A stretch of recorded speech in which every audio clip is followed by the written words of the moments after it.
At the fringes of the known world, where the sea stretches into nothingness, there stood the Lighthouse, isolated atop a jagged cliff in the desolate Flannan Isles. The lighthouse was more than a beacon for sailors. It was an enigma, a solitary sentinel against the endless darkness.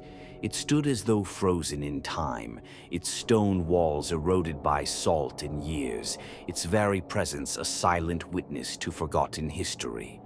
It was 1901, and the Atlantic Ocean, far from calm, churned with a restless, otherworldly vigor.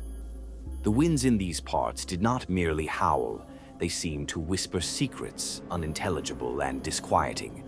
These winds carried with them an ancient, unspoken knowledge that few dared acknowledge, let alone understand. Jonathan Reed, a man in his late 30s, was the latest keeper assigned to Island Moor. A quiet, withdrawn figure, he had once been a sailor, but the sea had claimed too much from him, his comrades, his peace of mind. In the wake of an undisclosed tragedy, he had retreated to the island, hoping that solitude might heal the wounds of the past. What he did not expect was that the island itself would be a wound, old and festering. Thomas Graham, the long-serving and enigmatic elder keeper, had spent countless years in the shadow of the lighthouse. His eyes were distant, as if he were constantly gazing into something beyond the world of men. Though he spoke little, his silences were pregnant with unspoken dread. Elias, a young apprentice, bright-eyed and naive, had only recently joined the island's grimly routine life. He was an innocent, his curiosity both his strength and his undoing. Unlike Jonathan, Elias believed in the idea of hope, an idea that was quickly eroded by the grim secrets of the lighthouse. Jonathan had come to the lighthouse with simple expectations: peace, isolation, and the slow healing of his battered soul.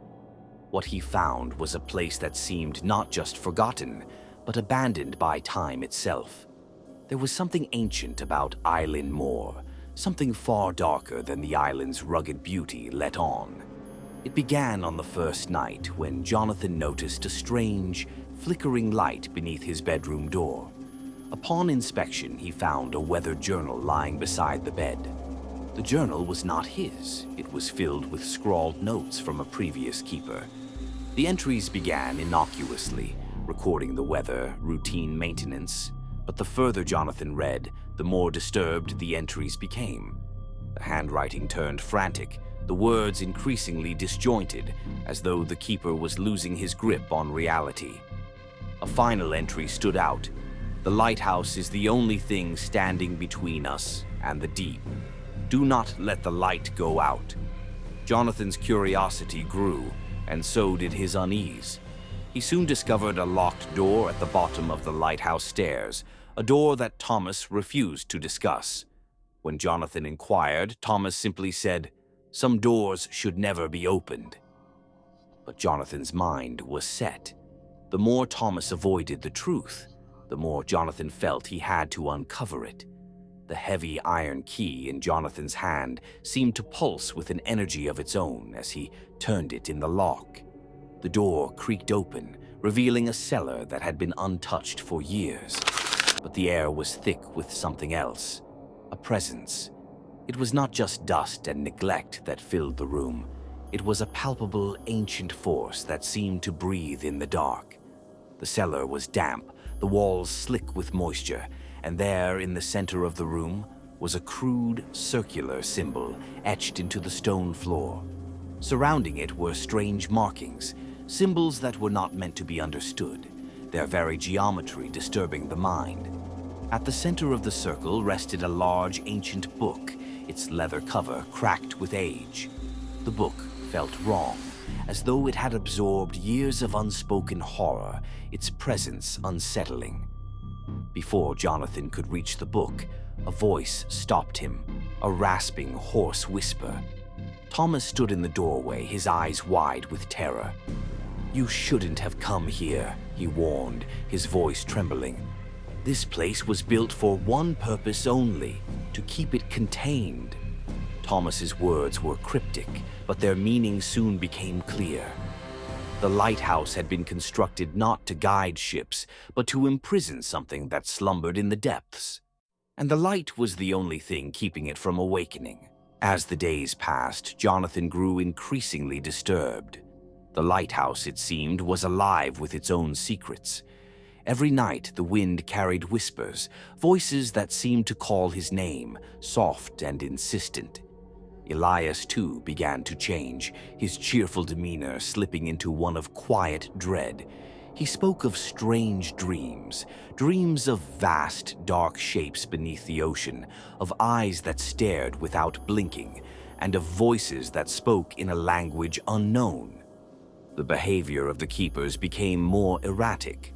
Thomas, desperate, began to perform strange rituals that involved symbols drawn in chalk and offerings left at the foot of the tower. Elias, too, was drawn into these rituals, and Jonathan, caught between disbelief and fear, struggled to comprehend what was truly happening. Then the light went out. The sky darkened unnaturally, and the sea seemed to boil with a deep, unnatural hunger. Shapes emerged from the water, creatures not of flesh, but of nightmare. The lighthouse trembled, the walls groaned. The ancient force had awakened. The light was gone. It had died, its steady beam extinguished by an unseen hand. Jonathan felt the air grow thick with dread, as if the very world were holding its breath. The sea below churned black, and an unearthly pulse seemed to emanate from the abyss. Jonathan rushed to the lantern room, but it was too late. The ancient horror was rising from the depths, its form too vast to comprehend, its presence an assault on the mind. A grotesque amalgamation of limbs, eyes, and shadows, it rose from the sea like an ancient god, a being older than the earth itself. Its eyes fixed on Jonathan, and in them he saw an infinite emptiness, a hunger that could never be quenched. Thomas, his face a mask of terror, was at the top of the stairs. His voice trembled as he recited the old words. "It must be fed, Jonathan. It must." But Jonathan was no longer listening. He understood. The rituals were not meant to contain the creature. They were a facade, a lie. The lighthouse was not just a prison. It was a sacrifice. The light had kept the creature at bay, but now it was free. Jonathan reached for Elias, who was trembling beside him. The boy had to be saved. Without hesitation, Jonathan pushed Elias toward the door, shouting for him to run. But Thomas, in his madness, lunged forward, shouting the ancient words that would summon the creature's full power. Jonathan, with a strength he didn't know he had, seized the old keeper and pushed him into the dark abyss of the cellar, sealing the door with the ancient key. The force in the depths screamed, its fury a tidal wave against the lighthouse's foundations, but it could not reach them. Not yet. The storm raged through the night. When the first light of dawn finally broke, the lighthouse still stood. Its beam was steady once more, cutting through the black sea with a precision that was both reassuring and terrifying. Jonathan had succeeded in his final act of defiance. The creature, for now, was contained. Elias, shaken but alive, had run as far as his legs would carry him. But as the days turned into weeks, he found himself unable to leave. The island, like the sea itself, held him captive. Years passed. Elias became the new keeper, though he rarely spoke. His eyes, once full of hope, were now haunted by something unspeakable. The journal remained hidden beneath the floorboards of the keeper's quarters, its pages worn with time, its warnings ignored by all who would come after. In time, the world forgot about the lighthouse. Ships passed by without a second thought, and the legends faded into myth.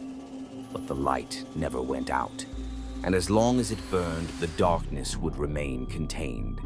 Because the light was not a beacon of safety, it was a warning, and some warnings, once ignored, can never be undone.